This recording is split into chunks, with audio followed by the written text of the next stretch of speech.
اور وہ وہاں سے نکال کر لایا، اور پہلی عید فصح جو ہے وہ اسی مہینے منائی گئی۔ اس لیے یہ یہودی کیلنڈر کا پہلا مہینہ جو ہے وہ قرار دیا جاتا ہے۔ اور ہمارے کیلنڈر کے مطابق اگر آپ اس کو دیکھیں، جو گریگورین کیلنڈر ہے، 14 اپریل یہ ڈیٹ بنتی ہے۔ اس کا نام اس لیے رکھا گیا کیونکہ یہ وہ دن تھا جس دن پر تمام ضروری کام جو ہے ان کو نپٹایا جاتا، ختم کیا جاتا، مکمل کیا جاتا، تاکہ اگلے دن سبت کے دن جو ہے وہ خداوند کے لیے آرام کا دن ہو سکے۔ عہد عتیق میں تعلیم موجود تھی کہ خون نہ پیا جائے اور انسان کا گوشت بھی حرام ہے، لیکن مسیح خداوند استعاراتی اور تشبیہی اعتبار سے اپنے بدن کو روٹی اور خون کو میں یا شیرہ قرار دیتے رہے۔ زندگی کی روٹی میں ہوں، اور پھر یسوع مسیح نے کہا جو اس روٹی میں سے کھاتا ہے وہ ابد تک جیتا رہے گا۔ جب ہم اس تعلیم کو دیکھتے ہیں جو یسوع مسیح نے قبل اس سے کہ یسوع مسیح آخری فصح کھاتا، قبل اس سے کہ یسوع مسیح اس فصح کی یاد کو تازہ کرتا، یسوع مسیح یہ تعلیم دے چکا تھا۔ اس لیے یسوع مسیح جانتا تھا کہ وہ ایک آسمانی روٹی ہے، اور آسمانی روٹی ہی انسان کو وہ زندگی جو مسیح دینا چاہتا تھا، یعنی ابدی زندگی، وہ آسمانی روٹی ہی دے سکتی ہے۔ یوحنا کی انجیل اس کا 6 باب اور اس کی 53 سے 58 آیت کو اگر ہم پڑھیں تو وہاں پر یسوع نے بڑی کلیئرلی اس بات کو بیان کیا، اور یہاں تک یسوع نے یہ کہہ دیا کہ اگر کوئی میرا گوشت کھاتا ہے اور میرا لہو پیتا ہے تو اس میں زندگی ہے، جو میرا گوشت نہیں کھاتا اور میرا لہو نہیں پیتا اس میں زندگی نہیں ہے۔ اور یسوع نے کہا کہ جو میرا گوشت کھاتا اور میرا لہو پیتا ہے اسی کو میں آخری دن زندہ کروں گا۔ انجیل میں ہم دیکھتے ہیں، خاص کر یوحنا کی انجیل میں، کہ خداوند یسوع مسیح نے بارہا اس بات کا اعلان کیا، تعلیم دی کہ میں آسمان سے اتری ہوئی روٹی ہوں، میں زندگی کی روٹی ہوں، اور میرا بدن ہی فی الحقیقت کھانے کی چیز ہے، اور میرا خون ہی فی الحقیقت پینے کی چیز ہے۔ پرانے عہد نامے میں خون پینا منع تھا، مگر خداوند یسوع مسیح ناصری کہتے ہیں میرا خون فی الحقیقت پینے کی چیز ہے۔ تو خداوند یسوع مسیح ناصری جب آخری فصح میں اپنے شاگردوں کے ساتھ بیٹھے ہوئے تھے تو خداوند یسوع مسیح نے جب روٹی توڑی ہے، حالانکہ یسوع مسیح کا بدن ابھی تک نہیں توڑا گیا، یسوع مسیح ناصری ابھی تک نہیں مصلوب ہوئے، مگر جیسے یسوع مسیح نے روٹی توڑی اور اپنے شاگردوں کو دی ہے تو ان کو کہا لو میرا بدن جو تمہارے واسطے ہے۔ تو اس بات کا اعلان تھا کہ یسوع مسیح کا بدن توڑا جائے گا اور یسوع مسیح کفارہ دیں گے، اور یہ اس بات کی طرف اشارہ تھا کہ میرا بدن بنی نوع انسان کی نجات کے لیے، بنی نوع انسان کی خلاصی اور رہائی کے لیے، گناہوں کے کفارے کے لیے دے دیا جائے گا، اور میں کفارے کے طور پہ اپنا بدن پیش کر دوں گا۔ اور کلام مقدس میں لکھا ہوا ہے وہ آپ ہمارے گناہوں کو اپنے بدن پر لیے ہوئے صلیب پر چڑھ گیا تاکہ ہم گناہوں کے اعتبار سے مر کر راست بازی کے اعتبار سے جئیں۔ اور اس کے ساتھ ہی خداوند یسوع مسیح ناصری نے جب ان کو شیرہ دیا ہے تو خداوند یسوع مسیح نے کہا یہ میرا خون ہے جو نئے عہد کا خون ہے جو تمہارے واسطے بہایا جاتا ہے۔ اب خداوند یسوع مسیح ناصری نے شیرے کو اپنے اس خون کو جو انہوں نے صلیب پر بہانا تھا اس کے ساتھ ریلیٹ کر دیا ہے، اور یہ سارے میٹافر ہیں، یہ لٹرل نہیں ہے کہ ہم سمجھے کہ جو روٹی ہم کھا رہے ہوتے ہیں وہ حقیقی معنوں میں یسوع مسیح کا بدن ہے، یا جو ہم شیرہ پی رہے ہوتے ہیں وہ حقیقی معنوں میں یسوع مسیح کا لہو ہے۔ نہیں، ایسی بات نہیں ہے، یہ علامتی ہے، یہ میٹافر ہے، یہ فیگوریٹو ہے، جس سے ہم ایمان میں شامل ہوتے ہیں کہ 2000 سال پہلے خداوند یسوع مسیح کا بدن ہمارے لیے توڑا گیا اور لہو ہمارے لیے بہایا گیا۔ کیونکہ پرانے عہد نامے میں خدا کی حضوری میں انٹر ہونے کے لیے کاہن اور برے کی قربانی ضروری ہوتی تھی، اور کاہن اور برے کی قربانی کے وسیلے سے لوگ خدا تک رسائی حاصل کرتے تھے۔ یہاں پر خداوند یسوع مسیح ناصری نے اب اپنا بدن پیش کر دیا، وہ کاہن بھی ہیں اور وہ اپنا بدن بھی پیش کر رہے ہیں اور اپنا لہو بھی دے رہے ہیں، اور اب خداوند یسوع مسیح ناصری جو کہ ہمارے سردار کاہن ہے، اور ان کے بہائے ہوئے لہو کے وسیلے سے ہم ہر وقت ہر جگہ زندہ خدا کی حضوری تک رسائی حاصل کر سکتے ہیں۔ خداوند یسوع مسیح ناصری جو کہ خدا کا حقیقی برہ ہے، ان ساری قربانیوں کی اور ان سارے شیڈوز کی تکمیل ہے، اور اب اس کے بعد اب کسی قربانی کی ضرورت نہیں ہے، کیونکہ خدا کا برہ قربان ہو چکا ہے۔ اس نے میرے اور آپ کے لیے جان دے دی ہے، اس نے میرے اور آپ کے لیے ونس فار آل ایک ہی مرتبہ سب کے لیے قربانی دے کے لہو بہا کے ہمارے لیے نجات کا بندوبست کر دیا ہے، اور ہم ہر طور سے، ہر طرح سے، ہر جگہ پر جب چاہیں زندہ خدا کی حضوری میں یسوع کے لہو کو لے کے انٹر ہو سکتے ہیں۔ اس فسح میں مولود مقدس نے اس شاگرد کے تعلق سے بھی واضح کر دیا تھا جو اسے پکڑوانے کا سودا کر چکا تھا۔ اس وقت یوحنا نے پترس کے کہنے پر استاد سے پوچھا کہ وہ کون ہے؟ یسوع نے فرمایا، جسے میں نوالا ڈبو کر دوں گا وہی ہے، اور اس نے نوالا ڈبو کر اسکریوتی کے بیٹے یہودا اسکریوتی کو دیا، اور شیطان اس میں سما گیا۔ یہودا اسکریوتی کا ذکر چاروں اناجیل یعنی اناجیل اربع میں آتا ہے، اور یہ یسوع مسیح کے 12 شاگردوں میں سے ایک شاگرد تھا۔ اس کے والد کا نام شمعون اسکریوتی تھا، اور یہ کریت کے رہنے والے تھے، اور کریت کو عبرانی میں چونکہ ایش کریوت کہتے ہیں، اسی لیے شمعون کو بھی اسکریوتی کہا گیا اور یہودا کو بھی اسکریوتی کہا گیا۔ یہودا اسکریوتی کے تعلق سے ایک بات اہم ہے کہ جب بھی اناجیل میں اس کا ذکر آتا ہے تو اس کے ساتھ ایک اصطلاح یا ایک خطاب اس کے لیے مقرر کیا جاتا ہے۔ عام طور پر انجیلی مصنفین لکھتے ہیں وہ جس نے اسے پکڑوایا، who betrayed him، وہ جو اسے پکڑوانے والا تھا۔ تو عمومی اعتبار سے یہ جو شخص تھا مسیح کے شاگردوں میں شامل تھا، اور حساب کتاب کی بدولت اس کو مسیح کے 12 شاگردوں میں خزانچی مقرر کیا گیا تھا۔ یہودا اسکریوتی کو a man of death یا a man of sin بھی کہا جاتا ہے۔ ایسا نہیں ہے کہ یہ یہودی لوگوں کے جو علماء تھے، فقیہ تھے، فریسی تھے، ان کے بہکاوے میں آ گیا۔ ظاہر ہے انہوں نے تو اپنی کوشش کرنی تھی، ابلیس لوگوں کا استعمال کر رہا تھا، لیکن در حقیقت یہ خود بھی ایک کمزور ایمان والا شخص تھا۔ جب لازر کے گھر میں جو یسوع مسیح کا دوست تھا کھانا کھانے کے لیے شاگرد اور مسیح بیٹھے، تو لازر کی بہن مریم مسیح خداوند کی خدمت میں آدھا سیر جٹا ماسی کا خالص عطر لے کر آئی، اور اس نے اس بیش قیمت عطر کو مسیح کے قدموں میں انڈیل دیا، اپنے بالوں کے ساتھ اس کو صاف کیا، اس کی خدمت کی۔ اس وقت اسکریوتی نے ایک بات کہی تھی، یہ جو عطر ہے یہ بیچ کر غریبوں کو دیا جا سکتا تھا، ان کی مدد کی جا سکتی تھی۔ لیکن یوحنا رسول اس بات کی طرف ہماری توجہ دلاتے ہیں کہ اصل میں وہ مدد کرنا نہیں چاہتا تھا، لوگوں کا وہ اتنا خیر خواہ نہیں تھا،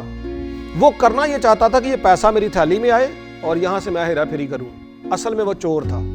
خداوند یسوع مسیح کی مصلوبیت کو جب ہم دیکھتے ہیں اور سارے واقعات کو پڑھتے ہیں تو مختلف کردار ہمیں سرگرم دکھائی دیتے ہیں، اور یہودا اسکریوتی بھی بہت اہم کردار ہے جو خداوند یسوع مسیح کو پکڑوانے والا ثابت ہوا۔ لیکن افسوس کی بات یہ تھی کہ وہ خداوند یسوع مسیح کا شاگرد ہی تھا، اور اس کے باوجود اس نے پیسے کے لالچ میں یہ کام کیا، اور کلام مقدس کے مطابق اس کے دل میں پہلے سے ہی خداوند یسوع مسیح کی نسبت روپے پیسے کی زیادہ جگہ تھی، تو اسی بنا پر اسے آسانی سے خریدا جا سکا، اور اس نے اپنے استاد کو، اپنے آقا کو، اپنے خداوند کو 30 دینار میں بیچ دیا۔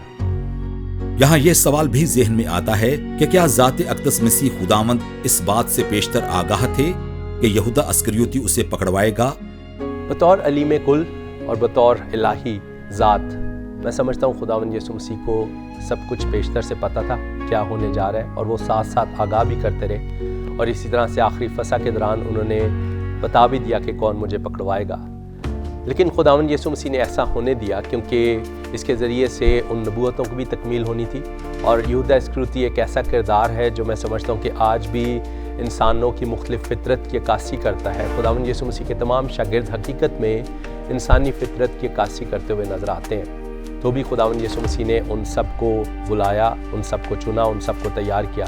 اور یہودا اسکریوتی نے ایک ایسا قدم اٹھایا جو بہت ہی بڑا تھا، لیکن ایسا ہونا ضرور تھا، اور اگر وہ نہ بھی کرتا ایسے تو تب بھی خداوند یسوع مسیح نے مصلوب ہونا تھا، کیونکہ یہ پہلے سے مقرر تھا لیکن یہودا اسکریوتی کا کردار ہمیں یاد دلاتا ہے کہ ہمارے دل میں بھی اگر دنیا داری آ جاتی ہے، روپیہ پیسہ آ جاتا ہے، تو ہم ایمان پر سمجھوتا کر سکتے ہیں اور خداوند یسوع مسیح پر ایمان میں بھی متزلزل ہو سکتے ہیں۔ مسیح خداوند جو ہے